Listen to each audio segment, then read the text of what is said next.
Hi friends. आज आप लोग के लिए फिर इकोनॉमिक्स का यूजीसी नेट इकोनॉमिक्स सब्जेक्ट से पेपर 2 के क्लास लेकर आए हैं। ठीक है, और इसमें आप लोग को बात करने वाले हूँ।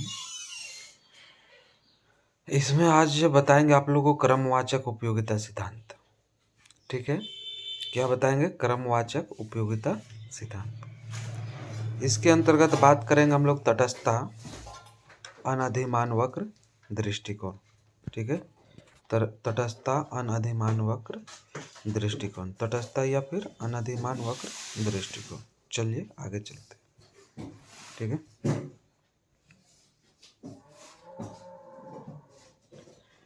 उपयोगिता विश्लेषण इस मान्यता पर आधारित है कि वस्तु की उपयोगिता का गणनावाचक माप संभव है।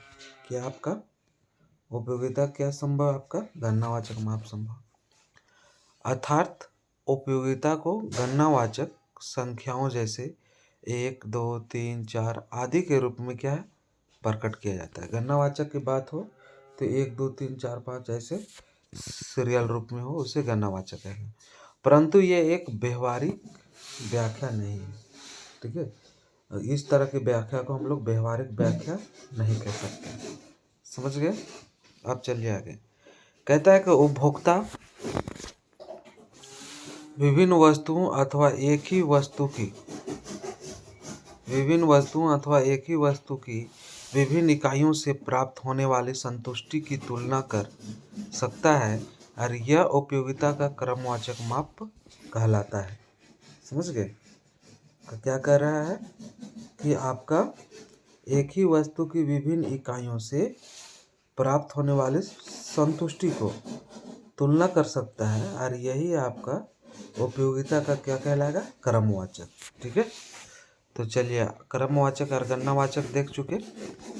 अब देखिए कि क्रमवाचक शब्द का अर्थ क्या होता है। ठीक है,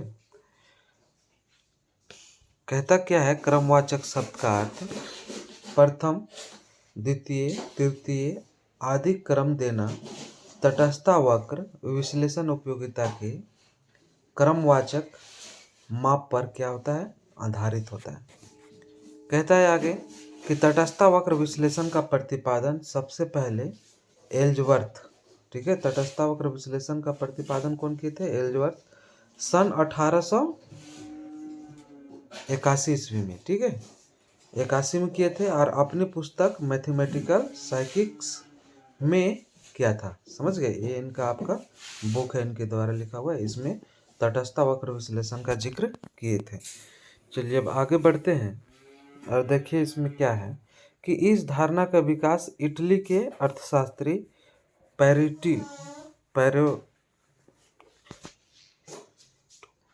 पैरेटो, ठीक है, ने सन 1906 में, ठीक है, क्या कहता है कि सन 1906 में ब्रिटिश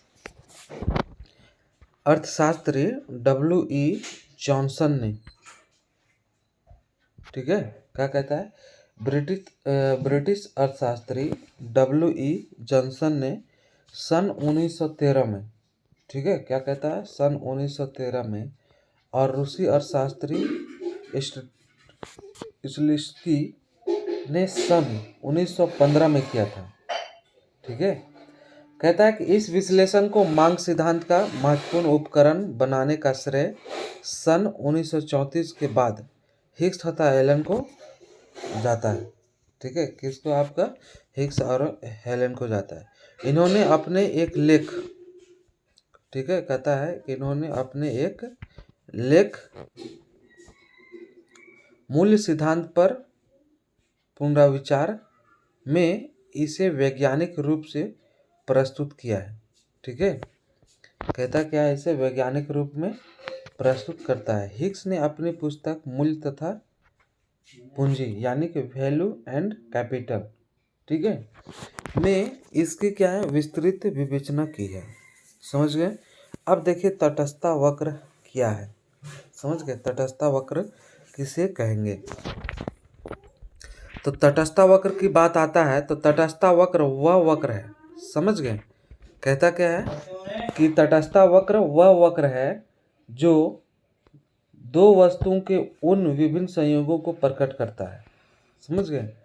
दो विभिन्न वस्तुओं को उन विभिन्न संयोगों को प्रकट करता है जिनसे उपभोक्ता को समान संतुष्टि प्राप्त होती है।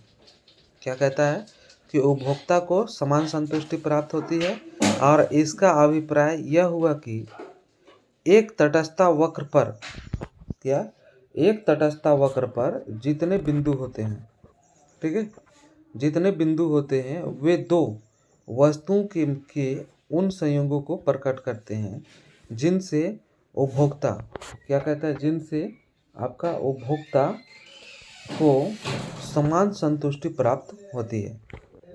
समझ गए? कहता क्या है कि उपभोक्ता एक तटस्थ वक्र पर दिए गए सभी संयोगों को समान महत्व देते हैं। क्या कह रहा है कि उपभोक्ता एक तटस्थ वक्र पर दिए गए सभी आपका संयोगों को क्या है, समान महत्व देता है। समझ गए? अब चलिए आगे लेके चलते हैं। इनके द्वारा आप देख सकते हैं तटस्थ वक्र का फिगर दिया गया है ना, इसमें वक्र खींचा गया है। तो चलिए तटस्थ वक्र को अब हम लोग देखते हैं कि जैसे आपका ऐसे एक है तटस्थ वक्र है, ये एक्स अक्ष में सेब का लिया गया है, वाई अक्ष में आपका दूसरे वस्तु आपका संतरा को लिया गया है। ठीक है, अब इसमें विभिन्न इकाई जो है, ठीक है, फर्स्ट इकाई से, सेकंड इकाई से, थर्ड इकाई से ऐसे मापदंड बनाया गया है। ठीक है, और ये जो आपका फर्स्ट इकाई है एक्स का, तो वाई का 10 इकाई, तो इस तरह से एक बिंदु प्राप्त होता है ए बी सी डी, और इस बिंदु को मिलाकर, ठीक है, आपका IC आपका रेखा तटस्थ वक्र रेखा प्राप्त होता है। तो हम लोग का इस तरह से आपका IC वक्र रेखा तैयार होता है। समझ गए? चलिए अब आगे चलते हैं कि सीमांत प्रतिस्थापन की दर। सीमांत प्रतिस्थापन की दर क्या कहता है? सो देखिए कि सीमांत प्रतिस्थापन दर है ना, वह दर है जिस पर उपभोक्ता संतुष्टि के अपने स्तर में, है ना, संतुष्टि के अपने स्तर में परिवर्तन किए बिना, ठीक है, परिवर्तन किए बिना एक वस्तु का दूसरी वस्तु के लिए प्रतिस्थापन कर सकता है। ठीक है, प्रतिस्थापन कर सकता है। यह तटस्थ वक्रों के ढलान को प्रकट करती है। समझ गए? और बता दें कि वस्तु x की वस्तु y के लिए सीमांत प्रतिस्थापन दर वस्तु y की मात्रा है। समझ गए? क्या है? वस्तु y की मात्रा है जो उपभोक्ता वस्तु x की एक अधिक इकाई, क्या है, एक अधिक इकाई प्राप्त करने के लिए त्याग करने को क्या होता है, तैयार होता है। समझ गए? जिससे क्या होता है कि उसका संतुष्टि स्तर पहले जितना बना रहता है। समझ गए? आप कहता है कि MRS/XY बराबर लॉस, है ना, of y by gain of x बराबर कहता है कि आपका माइनस डेल्टा y, है ना, बटा डेल्टा x कह सकते हैं। समझ गए? चलिए यहाँ MRS/XY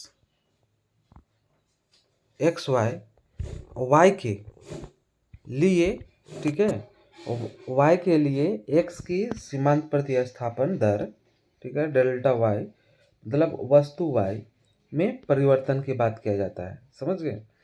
और उनके बाद बताते हैं कि डेल्टा x बराबर वस्तु x में परिवर्तन की बात करते हैं। तो अब देखिए तटस्थ वक्र की आपका मान्यताएं देख लेते हैं। ठीक है, और मान्यताएं की बात आता है तो इसमें देखिए कि विवेकपूर्ण उपभोक्ता, ठीक है, क्या कहता है, विवेकपूर्ण उपभोक्ता।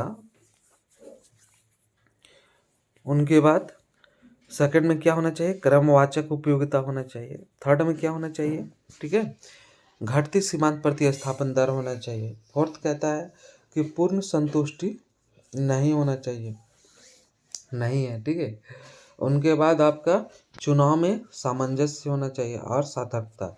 इस तरह से आप लोग का 6 मान्यताएं शामिल है आपका तटस्थता में, और ये होना चाहिए। उसी तरह से आगे हम देखते हैं, विशेषता की ओर ले चलते हैं। और विशेषता में देखिए क्या कहता है कि तटस्था वक्रों की विशेषताएं। ठीक है, तटस्था वक्र का ढालान। ठीक है, तटस्था वक्र का ढलान सामान्यतः बाएं से दाएं नीचे की ओर होता है। क्या होता है? बाएं से दाएं नीचे की ओर होता है। और इसमें देखने को मिलता है, जैसे इसमें बताया गया है, बाएं से दाएं, समझ गए? जैसे ऐसे ऐसे करके रहता है, इधर से जो घूरता है गिरता है। ठीक है, ऊपर से नीचे की ओर, बाएं से दाएं, उसी को कह रहा है आपका ऐसी रेखा। ठीक है, इसमें भी सेम है, आपका सेब संतरा बतलाया गया है ना। आप देखिए सेकंड में क्या कहता है, सेकंड विशेषता इनका कि मूल बिंदु की ओर उन्नतोदर होता है ना। तो बता दे कि आपका एक्स और वाई एक्स का जो मूल बिंदु वाई है, ठीक है, इधर इसका उभरा हुआ भाग होता है ऐसे, ये वाला जो भाग होता है उसको उन्नतोदर होता है ना, उन्नतोदर कहते हैं। चलिए अब आगे बता दें कि तटस्था वक्र की उन्नतोदर घटती सीमांत प्रतिस्थापन के दर के कारण होती है। समझ गए? कि आपको अगर पूछे क्वेश्चन कि उन्नतोदर दर, है ना, उन्नतोदर दर होता कैसे उन्नतोदर, तो ये बता दें कि घटती सीमांत प्रतिस्थापन की दर के कारण होता है। समझ गए? कौन सा? घटती सीमांत प्रतिस्थापन की दर के कारण। थर्ड आप लोग को क्या कहता है? ठीक है, थर्ड क्या कहता है कि दो तटस्थ वक्र एक दूसरे को न तो, ठीक है, न तो छूते और न ही काटते हैं। समझ गए? क्या कहता है कि तटस्थ वक्र एक दूसरे को न तो छूते और न ही काटते हैं। ऊंचा तटस्थ वक्र संतुलन के, ठीक है, संतुष्टि के अधिक स्तर को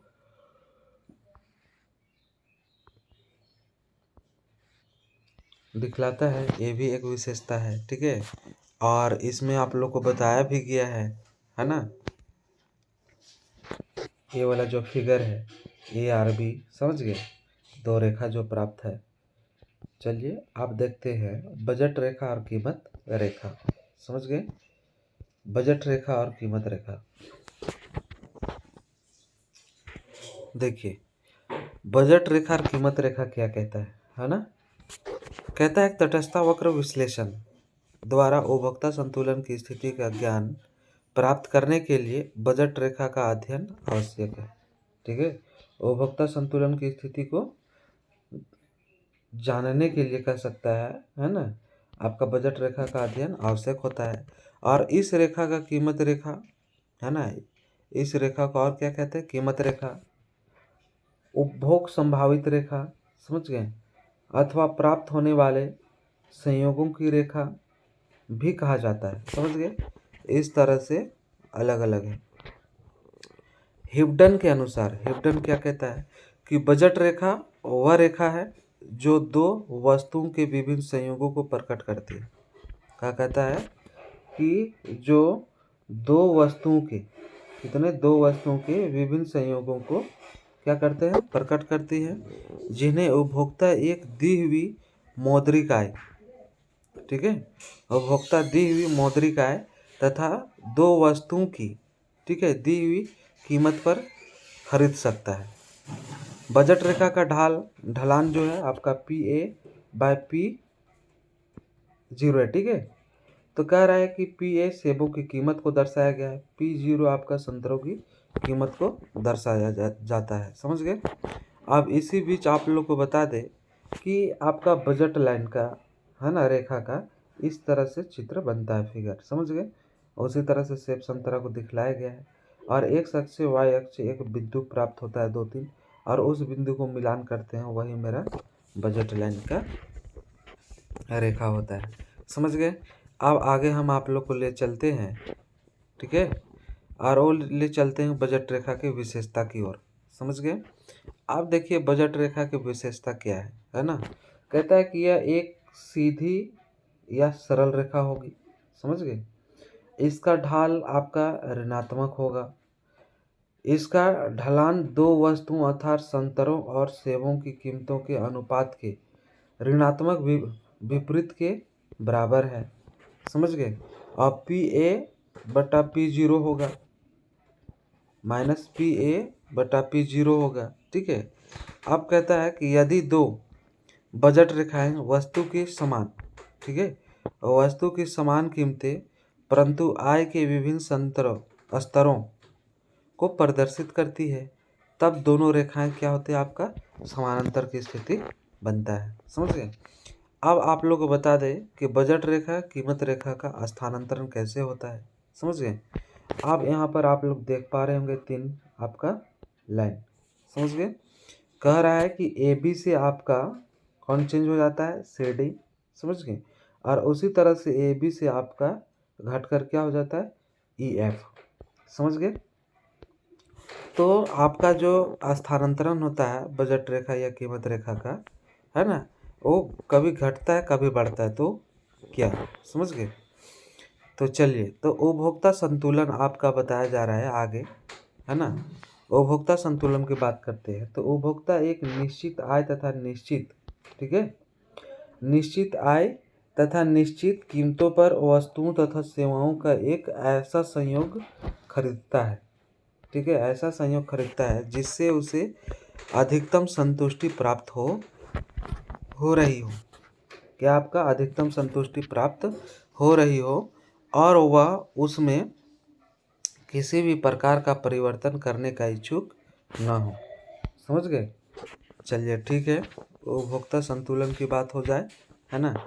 आप बता दे कौत सुयानी के शब्दों में, और शास्त्र क्या कहते हैं कि उपभोक्ता उस समय संतुलन में होता है, उपभोक्ता किस समय संतुलन में होता है, जब वह अपनी निश्चित आय तथा बाजार, जब वह अपनी निश्चित आय तथा बाजार कीमतों पर अपनी क्या है, संतुष्टि का अधिकतम करता है, ठीक है, क्या करता है, संतुष्टि का अधिकतम करता है। अब उनके बाद बता दें कि उपभोक्ता संतुलन की 2 आधारभूत शर्तें, ठीक है, उपभोक्ता संतुलन की 2 आधारभूत शर्तें की बात किया जाता है, ठीक है।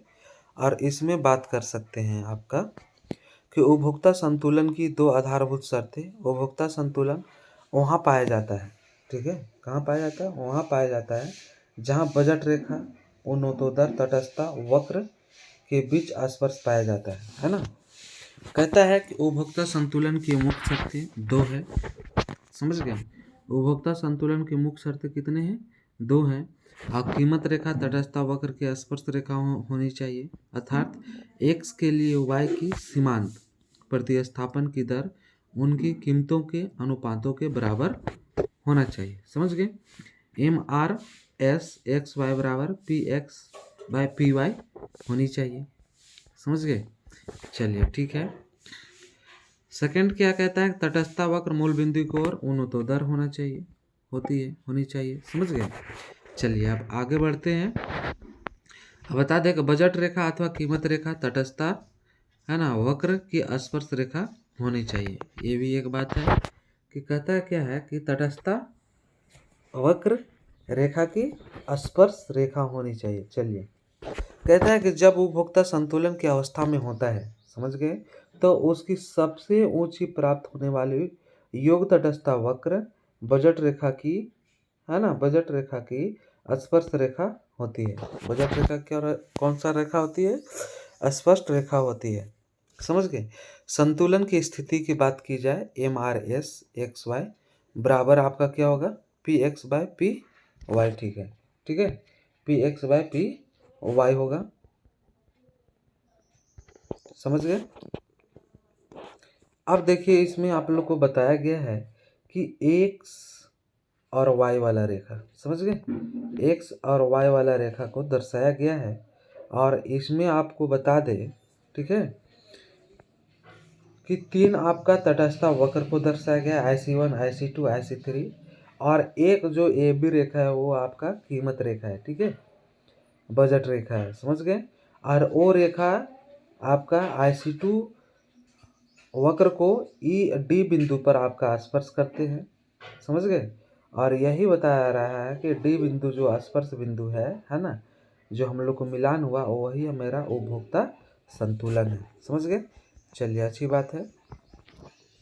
अब आगे चलते हैं। ठीक है, अब देखिए तटस्थता वक्र मूल बिंदु की ओर उन्नतोदर होनी चाहिए। समझ गए, नतोदर होनी चाहिए। कह रहा है कि आपका किधर, मूल बिंदु पर। आप लोग फिगर में देख पा रहे होंगे। कहता है कि उपभोक्ता संतुलन पर वस्तु की कीमत में होने वाले परिवर्तन का प्रभाव। समझ गए, अगर उपभोक्ता के संतुलन की स्थिति है और उस समय वस्तु की कीमत में परिवर्तन होता है तो क्या प्रभाव पड़ेगा। तो कहता क्या है कि किसी वस्तु की कीमत में होने वाले परिवर्तन, ठीक है, का उसकी मांगी गई मात्रा पर पड़ने वाला प्रभाव कीमत प्रभाव कहलाता है। और इसे प्रायः दो भागों में क्या है बांटा जाता है, जैसे आय प्रभाव, प्रतिस्थापन प्रभाव। ठीक है, इस तरह की बातें होती रहती है। आप बता दें कीमत प्रभाव बराबर आय प्रभाव और प्रतिस्थापन प्रभाव।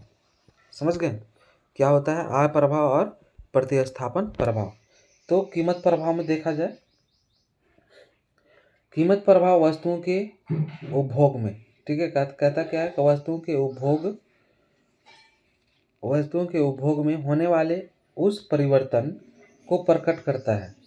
ठीक है, क्या कहता है कि उस परिवर्तन को प्रकट करता है जो दो वस्तुओं में से किसी एक की कीमत में, क्या कहता है, किसी एक की कीमत में परिवर्तन के कारण संभव होता है, जबकि दूसरी, कहता क्या है, जबकि दूसरी वस्तु की कीमत आपका तथा उपभोक्ता की आय स्थिर रहती है। समझ गए, उपभोक्ता क्या क्या आपका बताया जा रहा है कि आय स्थिर पाया जाता है कीमत प्रभाव का स्थिति में। समझ गए, और इसमें आपका कीमत प्रभाव का फिगर भी बतलाया गया है। समझ गए, चलिए कीमत प्रभाव का जो फिगर है इसको आप लोग देख के थोड़ा सा ध्यान रखिएगा। कभी कभी फिगर भी दर्शा दिया जाता है, जैसे y अक्ष में सेब है, इधर संतरा है। ठीक है, और एक बिंदु से तमाम आपको 3 रेखाएं प्राप्त हो रहे हैं और तीनों अलग अलग बिंदु पर आपका IC1 IC2 आपका रेखा को स्पर्श करते हैं, IC रेखा का स्पर्श करते हैं। और वो तीनों जो स्पर्श करने के बाद जो बिंदु प्राप्त होता है, ठीक है, जैसे AFEG, तो उसको मिलाने के बाद आपका PCC एक नए रेखा तैयार किया जाता है। ठीक है, चलिए अब आगे देखें कि PCC मतलब कीमत उपभोग वक्र की बात किया जाता है। और वह वक्र आपका जिससे यह ज्ञात होता है कि उपभोक्ता की आय तथा किसी एक वस्तु की कीमत स्थिर रहने पर केवल दूसरी वस्तु की कीमत में, है ना,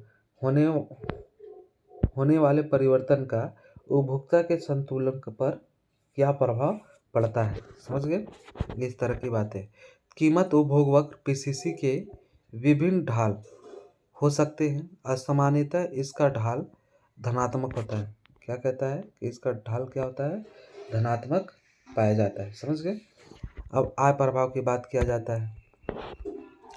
आय प्रभाव में क्या है, सो देखिए कि आय प्रभाव से अभिप्राय किसी वस्तु की मांगी जाने वाली मात्रा में होने वाले, ठीक है, उस परिवर्तन से है जो वस्तु की कीमत में परिवर्तन होने के कारण उपभोक्ता की वास्तविक आय में परिवर्तन होने के फलस्वरूप उत्पादन होती है। ठीक है, प्रतिस्थापन प्रभाव की बात करती है ना। अब चलते हैं प्रतिस्थापन प्रभाव। कहता है कि प्रतिस्थापन प्रभाव से अभिप्राय, ठीक है, प्रतिस्थापन प्रभाव से अभिप्राय कहता है कि वस्तु की मांगी जाने वाली मात्रा में होने वाले उस परिवर्तन से है जब एक वस्तु की कीमत में होने वाले परिवर्तन के कारण वह दूसरी वस्तु की तुलना में सस्ती और महंगी हो जाती है, तो प्रतिस्थापन प्रभाव के कारण, ठीक है, सस्ती वस्तुओं का हमेशा महंगी वस्तुओं के लिए प्रतिस्थापन किया जाता है। समझ गए, मतलब उसके जगह में इसका आपका क्रय किया जाता है। ठीक है, ये कह सकते हैं। चलिए इस तरह से हम लोग प्रतिस्थापन प्रभाव को देखे, है ना, किया जाता है। अब हम लोग देखेंगे कि प्रतिस्थापन प्रभाव, है ना, क्या देखने वाले, प्रतिस्थापन प्रभाव तथा आय प्रभाव की पहचान या कीमत प्रभाव पर प्रतिस्थापन प्रभाव और आय प्रभाव में विभाजन। तो इस संदर्भ में दो दृष्टिकोण होता है, हिग्स का दृष्टिकोण और इस लिस्ट की का दृष्टिकोण। हिग्स का दृष्टिकोण क्या कहता है सो देखना है। कहता है कि हिग्स का दृष्टिकोण आपका जो है प्रतिस्थापन प्रभाव तथा आय प्रभाव दोनों ही कीमतों और मांगी गई मात्रा के बीच विपरीत संबंध पाया जाता है, ये याद रखना है। ठीक है, इसलिए सामान्य वस्तुओं के लिए मांग वक्र का ढलान क्या है, सदा बाएं से दाएं नीचे की ओर होता है। किधर होता है, बाएं से दाएं नीचे की ओर पाया जाता है। कहता है निम्न कोटि वस्तु के लिए प्रतिस्थापन प्रभाव और आय प्रभाव। ठीक है, क्या कहता है, वस्तु के लिए प्रतिस्थापन प्रभाव, ठीक है, और उनके बाद आय प्रभाव। चलिए ठीक है, अच्छी बात है, आप इसको भी देख लेते हैं। कहता है कि एक निम्न कोटि वस्तु वह वस्तु है जिसका आय प्रभाव ऋणात्मक और प्रतिस्थापन प्रभाव ऋणात्मक होता है। ठीक है, ऋणात्मक आय प्रभाव से अभिप्राय यह है कि एक वस्तु की कीमत में गिरावट वास्तविक आय में वृद्धि लाती है। ठीक है, क्या कह रहा है, वास्तविक आय में वृद्धि लाती है जिसके फलस्वरूप मांगे गई मात्रा में कमी आ जाती है। समझ गए, क्या कहता है कि मांगी गई मात्रा में कमी होता है और इसका कारण यह है कि आय के बढ़ने पर उपभोक्ता निम्न कोटा की है ना वस्तु की कम मात्रा की मांग करता है। समझ गए, कम मात्रा की मांग करता है, अतः ऋणात्मक आय प्रभाव से प्रकट होता है। क्या कहता है, ऋणात्मक आय प्रभाव से क्या होता है, प्रकट होता है कि कीमत के घटने के कारण मांगी गई मात्रा में कमी आ जाती है। समझ गए, और इसके विपरीत है ऋणात्मक प्रतिस्थापन प्रभाव का अर्थात कि कीमत में गिरावट मांगी गई मात्रा में वृद्धि लाती है। समझ गए, नोट कहता है कि मांग का नियम इस पर लागू होता है। समझ गए, मांग का नियम क्या होता है, लागू होता है। और आप लोग को बता दें कि मांग का नियम लागू होने के बाद इस पॉइंट में आगे कहता है कि ऋणात्मक प्रतिस्थापन प्रभाव ऋणात्मक आय प्रभाव विपरीत दिशाओं में काम करते हैं, अतः ऋणात्मक प्रतिस्थापन प्रभाव के कारण मांगी गई मात्रा में वृद्धि होती है। समझ गए, और जबकि ऋणात्मक आय प्रभाव के कारण मांगी गई मात्रा में कमी आती है। और अधिकतर निम्न कोटि की वस्तुओं का ऋणात्मक प्रतिस्थापन प्रभाव ऋणात्मक आय प्रभाव, ठीक है, की तुलना में अधिक शक्तिशाली होती है और इस स्थिति में ऋणात्मक प्रतिस्थापन प्रभाव अधिक प्रबल होगा और आय प्रभाव को निष्क्रिय कर देता है। समझ गए, इस तरह का स्थिति पाया जाता है। अब आगे हम लेके चलते हैं आप लोग को, ठीक है, किधर सो देखिए कि इस प्रकार, ठीक है, इस प्रकार निम्न कोटि की वस्तुओं की सामान्य वस्तुओं की तरह मांगी गई मात्रा में कीमत के है ना गिरने के कारण आपका वृद्धि होती है और कीमत में वृद्धि के कारण आपका मांगी गई मात्रा में कमी आती है। इस तरह से आप लोग का निम्न कोटि के वस्तु में होती है। समझ गए, तो ठीक है फ्रेंड्स, आज आप लोग को यहीं तक लेता हूँ क्लास, ठीक है, और इनके बाद आगे आप लोग को क्लास लेकर तुरंत आएंगे। ठीक है, चलिए, तो अगर फ्रेंड्स आप लोग को अच्छा लग रहा है लगातार इस पे है ना अच्छा, तो आप लोग लाइक कीजिएगा और अधिक से अधिक मित्रों के पास भी इसे शेयर कीजिएगा। थैंक यू फ्रेंड्स, ठीक है, थैंक यू।